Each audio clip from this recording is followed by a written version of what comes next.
If you're talking trucks, you're talking Lewisburg Ford. With over 100 new F-150s on the lot, Lewisburg Ford is your truck headquarters. Right now, get up to $13,500 off MSRP on the new 2025 Ford F-150 XLT or 2.9% financing.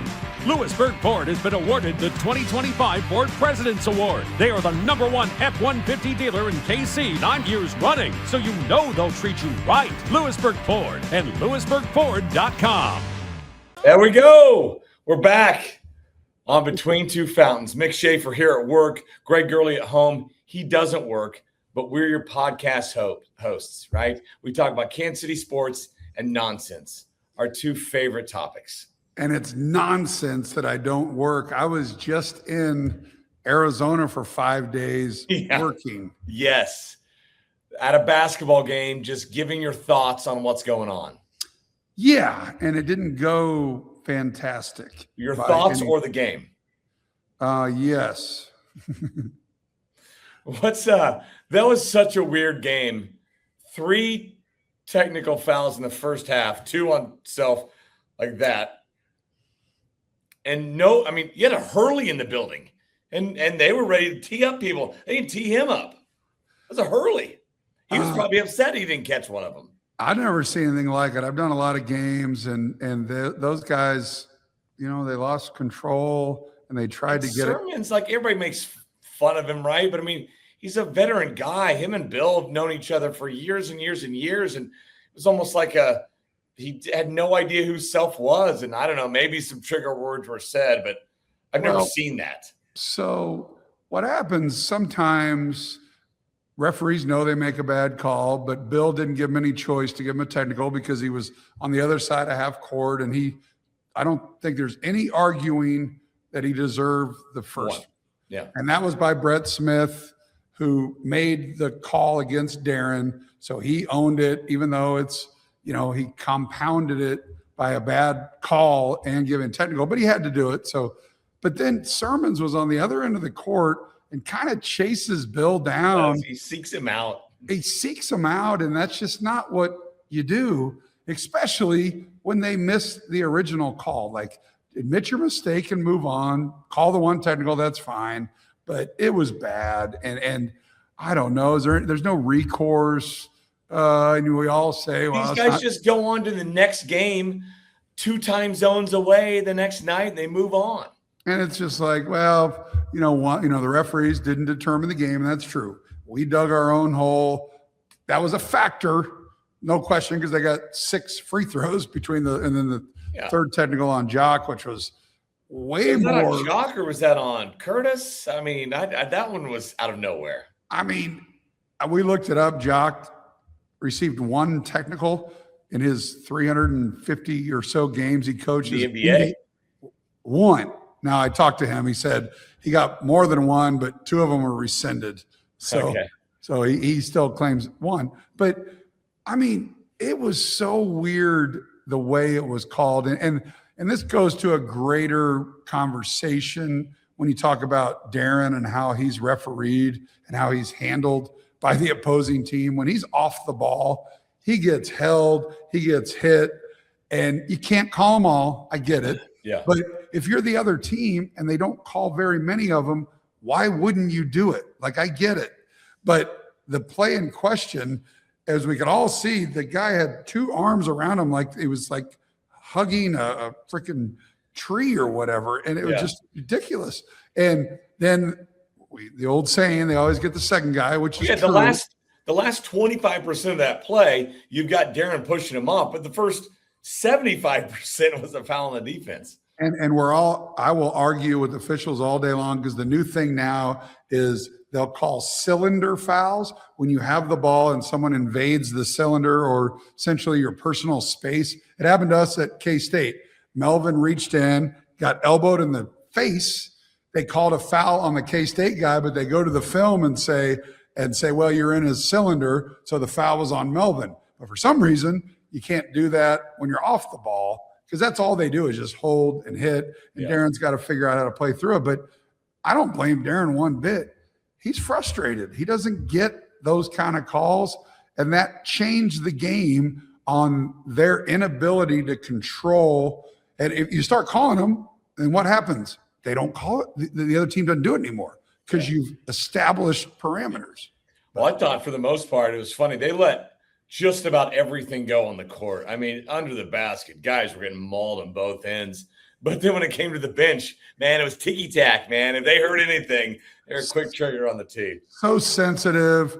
There's no recourse. There's nothing you can do. I guess you got to know your personnel. We talk about it all the time. Don't throw a bounce pass to a 7-1 guy and when he's running down the floor and like know your personnel. I guess you got to know your referees and how sensitive they are, who pissed in their Cheerios, whatever, because that, Bill took the high road yesterday because, he said, I was shocked.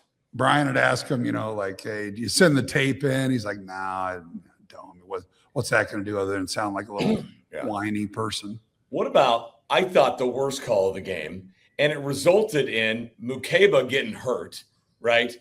He makes a play on the perimeter, good steal. He then takes 3 dribbles, including one behind his back, grabs the ball with 2 hands, starts dribbling again. That led to the hard foul by Omarco and him hitting the standard. And I hope he's all right. He's a UMKC guy. But if you call the clear double dribble there, but these college basketball officials have it in their head that nobody wants to see a violation called. Travel is not called ever, right? And double dribble, carry, it's not a thing anymore. It's just awful. I feel like maybe I'm just old, right? I'm the old man that's complaining about the traveling. But I think it's worse now in college basketball than it is the NBA. I really do. The NBA at least has their parameters. Like, all right, you can take 4 steps going to the basket, but if you pick your pivot foot up to make a drive to the goal, we're going to call that. We'll call this here and all that. You know the rules. College basketball officials they just swallow their whistles on violations. Yeah, and it was bad. I mean, it was bad. And then we'll say right after that is we dug our own grave. I get it. We can't come out like that and expect things to go our way. We played desperate. When we played desperate, we were active and we were getting steals and we were getting rebounds and we were pushing the pace. But this team needs to be motivated from the start. I don't know why that's not. It's tough. It's all over. I mean, you had KU and Missouri both kind of in similar positions trying to hold on to a top 4 seed in their conference tournaments, right? And which would mean a double bye for both the SEC and the Big 12 because they both have the same format. They both have 16 teams. They both go on the road on a Tuesday night, a sleepy Tuesday night to 2 teams that aren't going to make, the NCAA tournament. And it's tough sometimes. I feel like as a player, and you can attest to this, you always think you're up and you're ready and you're going. You have all the energy, but it's not always there. And I think you see it a lot on those midweek games where you're having to travel, especially now where you're traveling time zones away. I mean, several states away. These are long road trips now. Yeah, I get it. And you're not wrong. But when you take the entire 3 or 4 days as a whole and say, all right, we just got whooped at Arizona in Tucson. So there should be that motivation. That should be that killer instinct. Like we can't let 1 become 2. And you say all the right things, and then you let 1 become 2. And I don't want the referees that were very sensitive to take center stage because that really wasn't the case. That was a factor, but our play was a much bigger factor. And our inability to match their energy. And that's where we're at right now. And they just cannot start like that. Yeah. Now move forward to this weekend and play K-State, who's, if you can't get motivated for that, number one, one of your biggest rivals. Mm-hmm. Number 2, they're struggling. They've been struggling all year. So we should get right on Saturday. And then, hey, what's your reward? Granted, you'll get the double bye. But so a win and they're for sure double bye, right? No help needed. Correct. And then and then your reward is more than likely, unless something else happens, which if Texas Tech loses at BYU, we could be the 3 seed. But if we're the 4 seed, then we play Iowa State, who's ranked higher than us in the polls. They're able to play it on Wednesday. Obviously, you would think it would be a home advantage for Kansas, but as you and I both know, Not Kansas City. and not in Kansas City because, people want to get the hell out of Iowa and come to the big city in Kansas City. Vacation a lot of times, man. This is booked every year. Just dominate Westport. The Kelly's family. I love it, man. Good for them. They can drink. They buy the booze. They bring a lot of money into the economy. I think Kelly's is a corporate sponsor of Iowa State athletics, so everybody knows where to go, as they should be. I mean, it's fun. I love the Big 12 tournament. I love that there's a lot of Iowa State fans. I love the passion as you go around. They're all great. It's not like they're bad people or anything. They're not my fan base, but when you look around the Power and Light or wherever you go, and there's just fans everywhere. It's great in Kansas City, and love it. And I'm looking forward to it. It's a fun week. Yeah. All right. So you've been around the block. You played back in the day. You probably remember playing without a 3-point line, correct? Youth, maybe middle school. I don't know, where were you? Yeah, because I want to come in like 86 in high school or a little bit later. I graduated high school in 91, so all of high school. All of high school you had it. But you remember courts without 3-point lines, right? Because I do. Growing up, yes. Yeah. But then, because I was at 86, 87 when it came. I think it was 86. And I might be thinking college. I don't know when high school. Maybe high school's brought it in, depending on the state, different years. I don't know. But when I really first noticed it was, remember Dave Seeger at Oklahoma? Of course, the hair and all that. He was like the Jerry McNamara of 1988. Yeah. He had like 6 threes. He had a great mullet. Yeah. Looked like, if you looked up dude from Oklahoma, that was. Yeah. Not Bob Seeger, but Dave Seeger. Now, he was on those great OU teams of the mid to late 80s. So here's where I'm going with that. We remember courts without a 3-point line. KU and everybody else is about to play on a court of glass, okay? Added the stage. There we go. A court of glass. Wrong one. Here's the floor of LED boards underneath, and basically anything goes. Whatever you want to put under it, you can. What do you think about the court they're going to have at the Big 12 tournament this week? I think it's awesome. I think it's unique. I love that we're the first one to do it. I know they've been tested. They've been testing these courts, and I think the NBA is very interested. The NBA has been doing it. And Brett Yearmark, who's very forward-thinking, wanted to be the first one and said, let's do it at our tournament. I think it's awesome for Kansas City. I think it's awesome for the Big 12. I love it's just creative. I'm curious on what it feels like. I haven't stepped foot on it yet. Obviously, they've done all the research. I mean, when you hear glass, you think, what do you mean glass? But it's not like, window glass. Window, but it is a glass material. And then the LED boards are underneath it. I was there Monday when they gave the big presentation and they let the media out there on the court. So I have felt it has more give than wood. And like you said, they'll attest that the NBA guys, some NBA teams actually practice with it. I think, don't you guys practice with it when you go to UCF? I think UCF has the practice court. I don't remember that, but you could be right. The cool thing, something I never thought of, this iPad, and if you have it for your practice court, you can draw plays on the iPad and it shows it on the floor, right? As opposed to translating, okay, I'm looking at the whiteboard and then I go out here and do it. You show the circle and the pickaxe or whatever you want, and it shows up on the floor. I thought that was really cool. I just think, I'm assuming it's got a little bit of texture. You think a glass would be whatever. Yes, there's a little bit of give. Yes, yeah. Is it true? Someone just told me this recently that it's not waterproof, though. Are they saying that you can't have drinks if you're on the courtside seats? So that is a rule this year, Big 12. No drinks on the front row, to where I don't think you spill a drink, it's short circuits, but I think there's a way, because they put the court together in squares and everything like they do with wood courts now.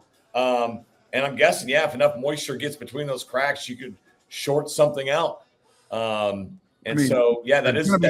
is a rule. They have a Windex team there to run on the court. And I've been watching the women's tournament the last couple of days, and they've commented on there's been more slipping, they think, than usual on it. So, well, my question would be, if it is not waterproof and you can't have drinks on the court, when you have timeouts, you got guys, guys and gals squirting water everywhere. Like, I get it. I understand why they're doing it. I'm just curious how they can have it one way and not the other. But yeah, I mean, it's water resistant, I'm going to guess. Not fully waterproof where you can drain it. But I'm sure that's something they've addressed. And it's not a finished product, but I think it's really cool. I think the problem is when you're there in the arena between games and timeouts and whatever, there's a ton of stuff on it, right? Whatever you can think of, you put on it. But when you're watching on TV, it just looks like a court. When you hit a three, the 3-point line kind of flashes. And when they dunk inside the 3-point range, the paint's going to like shatter like it's a windshield or something like that. Kind of cool. But other than that, it's going to look like a court to where, like, on TV, you can't really see how cool it is as opposed to being there in person. And the one thing I'll say about the court that is when the game's going on, and I understand probably why they did it, to have it just be gray, which is very, like, and I granted they can't do it as orange or blue because it's an advantage, I guess, to KU or Oklahoma State, whatever. But they gray and white, and it just seems having it's kind of washed out. You have a blank canvas that you can do whatever you want, and they got gray and white, and so you're kind of like, meh. Well, and they went through it, and they're like, we have everybody's floor, right? So they put up KU's wood floor, and even with the same sponsors and everything, every single inch is the exact same, and they go through all the teams. My idea was whoever has the lead, that's the floor that shows up. KU's got the lead, whatever. Arizona hits a three, takes the lead. Bam, go to Arizona's floor. And I think that's kind of cool. Or like you do it like a football game. The one side is Arizona, the other side's the KU's floor. And I think back to the waterproof thing, I think they're going to have to get that figured out, because if the NBA adopts this, and let's say all 32 teams have it, obviously a big part of the NBA is courtside seats, alcohol. And if they don't get that figured out, I would imagine that would be difficult to pull off, because when Jack Nicholson's sitting there, he's going to want a cocktail, right? Exactly. Yeah. I wonder like how water resistant it is, if they're being overly cautious on that, but it is a thing. And the slipping appears to be a thing as well. But I think we're on the right track to something that's really cool. I was talking to the guys, I'm like, the engineers from this German company, right? Were there. I was like, you should get into American football in this and get like, the lines on the field, the first down line, the line of scrimmage. You can put down and distance. You can probably put a chip in the ball, because that's the cool thing. They have these chips you can have in your pocket or whatever, and it tracks your footsteps, and you can put like fire behind every footstep you take, or stars and stripes, or whatever you want. Just with these deals, I'm like, you can do that for the ball, and he just interrupted me. He's like, yeah, we're already on that. I'm like, okay, good. I want to see a football field like that. What about like in Saturday Night Fever, the floor that Travolta did his dance on, all the lights? Yes. Like you have like a disco ball floor. Like, because instead of the gray X11, like, because you got to really look at it to know what that is, which is 12. Everybody clowned on. Everybody thought it was like a Louis Vuitton bag last year, right? Everybody clowned on the court, and then when we heard it was going to be this LED glass floor, we're like, awesome, can't wait. Also, get rid of last year's floor. Well, it turns out they just LED produced it from below. Did they sign a contract with like the graphic designer that came up with the gray floor? There's got to be there just has to be another color instead of just light washed out gray. And they show it. I mean, they show it. And so I imagine, I mean, look, you don't want stuff changing for guys dribbling on the court and on it. I get that. But yeah, like make it like a dark, they had the red and black there. Lots of options there. It reminds me too much of the weird court at TCU. Yeah. With the whatever those are, the horned frog prints, scales. No, I think it's cool. I think if you're there in person, you see it, you're going to be wowed by it, and especially if you saw the presentation. But of course, online, it's easy for everybody to clown on it, and so is that how it works? Wild, right? So I got a tweet that's, I don't know, going on like 11,000 retweets. No big deal, right? Bragger. But 4 out of every 5 comments are, can't wait for somebody to hack that and put porn on it. Oh, okay. So I imagine if that's what everybody's first thought, I'm guessing the company's kind of thought about that. And I'm like, no one's ever done it for the, I mean, it's basically a Jumbotron, right? You just put the Jumbotron on the floor. Yeah. So I imagine there's precautions they've taken there, and hopefully no porn. Yeah, I think hopefully, or maybe hopeful for it. Yeah. Bad enough game. Let's spice it up. Right. How does your workplace ensure that you don't, splice in or whatever? So there's probably some sort of firewall or something they could block. No. I don't know if there's a delay. I don't think about a delay. They just trust me. Nobody approves my video before I send it off. I'm my own boss there. So yeah, I can do whatever I want. God, if I wanted. I mean, it'd be my last show. Who's running the show over there? What is it? 41? What channel is 41? KSHB, and you know this. Was that your middle finger? I always say, I don't say KSHB when I'm like, we're the NBC station in Kansas City. It sounds more official. Yeah, 4113. I get it. Maybe I'd open up a restaurant. 4113. What's the 13 part? Isn't that the number on the Spectrum or whatever? Yeah, it's on Spectrum Cable, but it's different on DirecTV. It's different on, obviously, here it's 41. Oh, they don't universally have the same numbers? No. You know why they do that?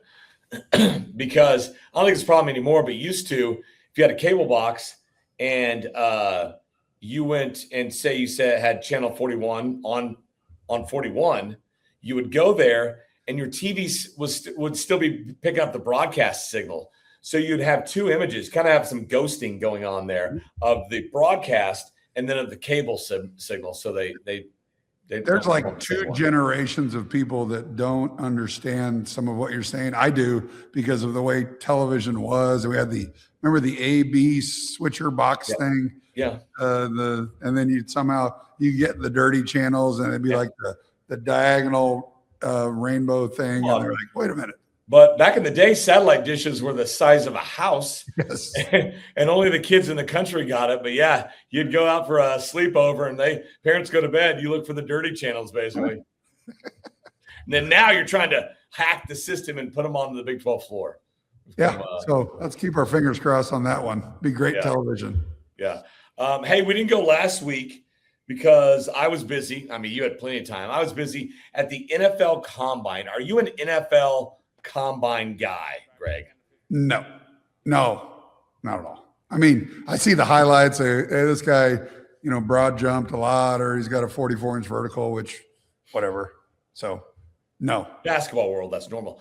Do you feel, someone who's very close to it, do you feel like the measurables and all those things basically we see at the Combine are a tad overrated when it comes to determining who's going to be the best athlete for my program, my sport, whatever?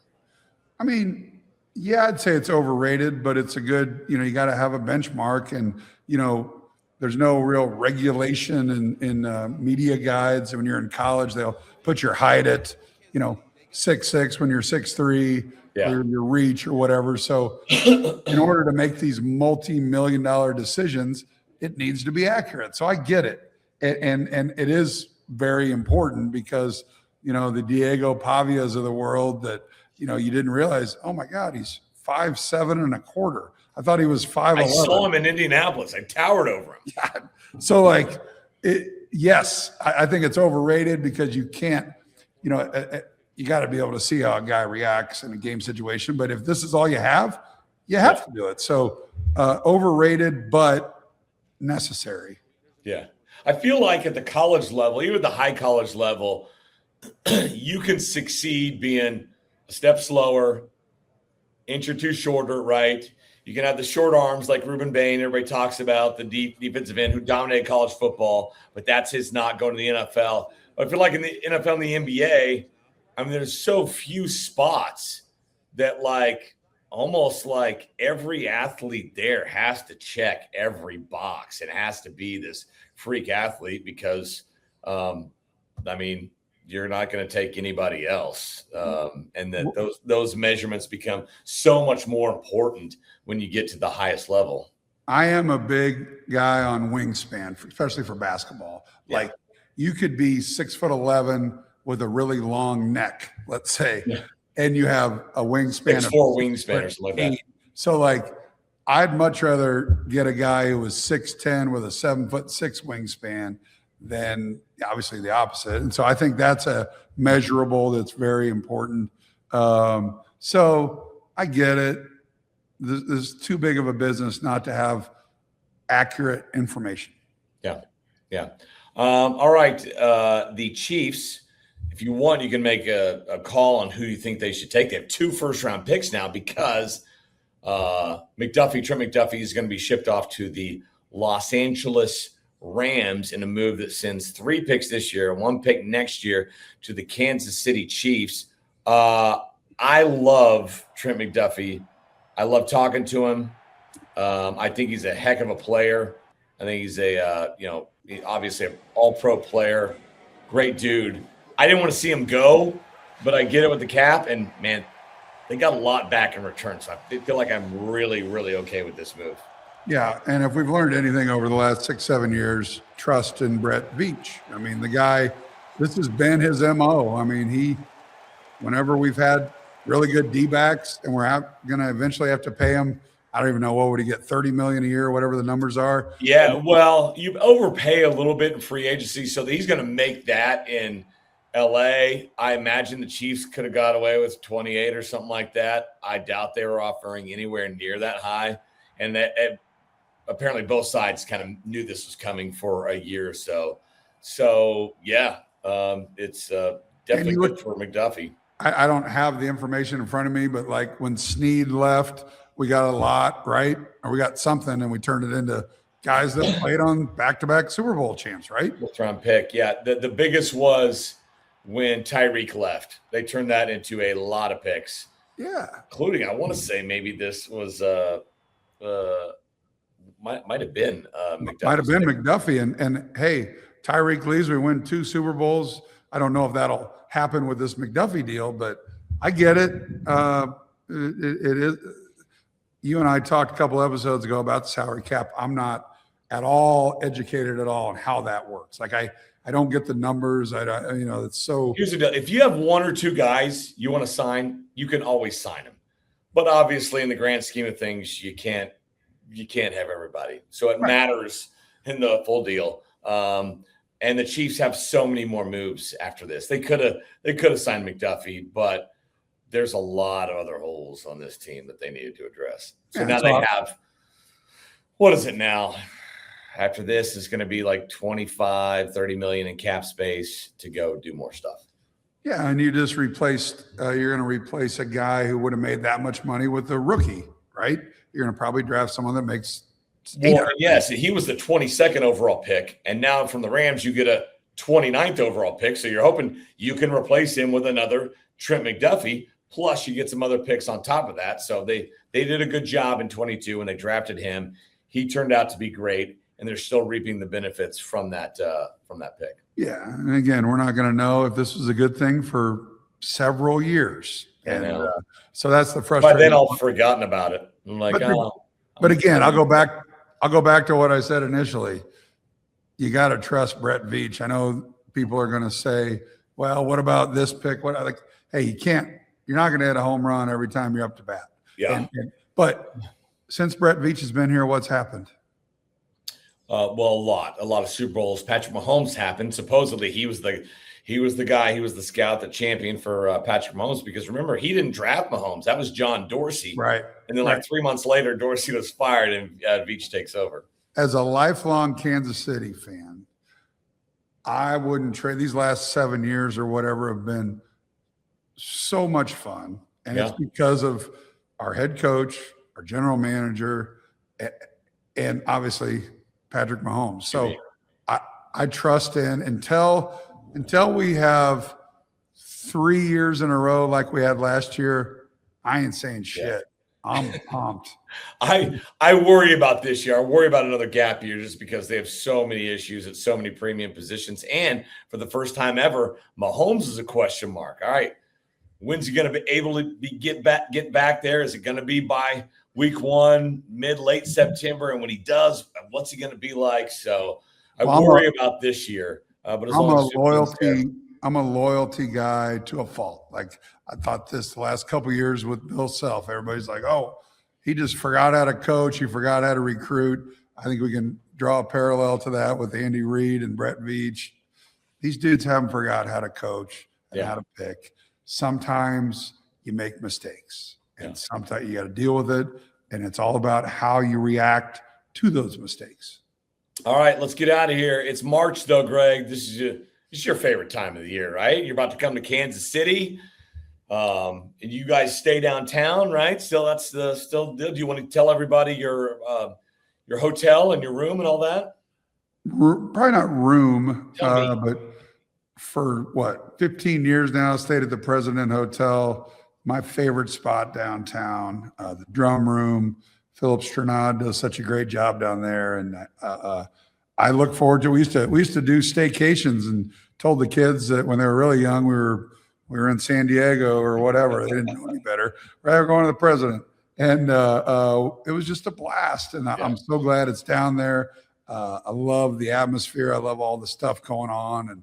And this new Big 12, they've created such a more just a much bigger environment everywhere you go. It's just it's fun. And I'm going to get down there on Tuesday. We have our big 12 announcers dinner on Tuesday night. It's a little different now because it used to be Tuesday was fine because you didn't play till Thursday or at the earliest Wednesday. But now we got 2 games on Tuesday night. And then you got the other people playing on Thursday won't get there till Wednesday. You got 4 games total on Tuesday now. You know that? It's 4? Yeah. 2 in the afternoon, 2 at night, and they have 4 on Wednesday. That's right. That's a good point. You have 16, so the bottom 8 play to get down to 12, and then the next 8 play to get down to 8. Yeah. So our dinner that used to be everyone could go, now some of the schools won't even get there till Wednesday. So I know that's very, I'm sure you're worried about the Big 12 announcers dinner on who's going to be worried about just some sort of invite out to just have fun. I have FOMO. You can be my guest. Yeah. I could pretend like I'm Brian Haney. It's fun to go and listen to all of us nerds talk about, whatever issues we had in Waco or Stillwater or Lawrence and there wasn't a very big stat monitor in Morgantown or we didn't get the right Cat 9 cable. So it's, I just kind of sit there because I know this is a shock to you that I'm not very technologically savvy and I really don't involve myself with other than just like putting my headset in and talking for 2.5 hours. We barely get you on the show every week with the microphone and all that stuff. So one last thing I will say, my first experience got to go to spring training. You did? And when we were in Arizona, went up to Surprise and hung out with. That's not a short drive. You're on one end of the town, the other. No, yeah, it was Surprise, east to west. 45 minutes. Got to hang out with JJ Picola and Matt and George and just kind of hanging out. It was just neat. Q's a huge college basketball fan, right? Yeah, so I've gotten to know him over the last couple of years. He comes up to games and he'll come to practice, and me and him just talk ball. He's awesome, so easygoing, and so he loves to watch other coaches. Like he loves to kind of talk to Bill. Then we'll take him back in the locker room after games, and then of course George is amazing. just storytelling 101. He's just awesome. So it was a cool experience because I'm always hosting people in Allen Fieldhouse, giving them tours and all that. We got to be the guests this time and it had a lot of fun.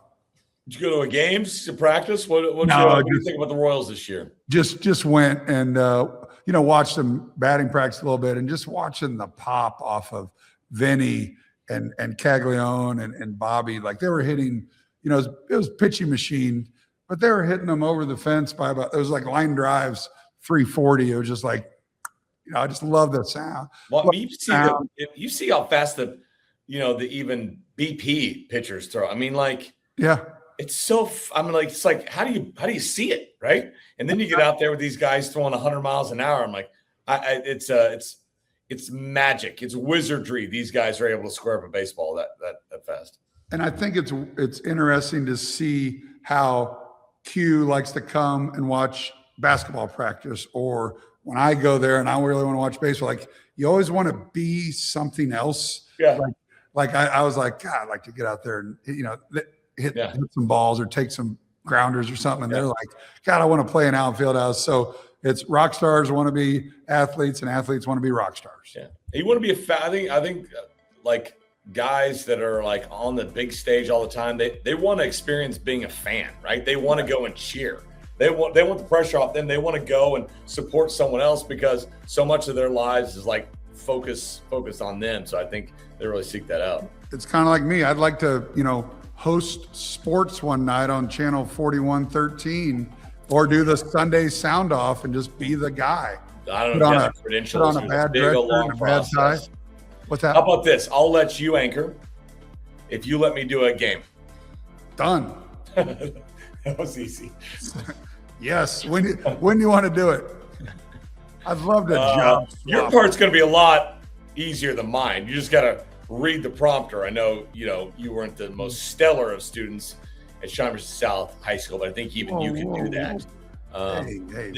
Mine would be like 2.5 hours of like, hey, I think Melvin Council did this because, and just make something up. Is that how I talk?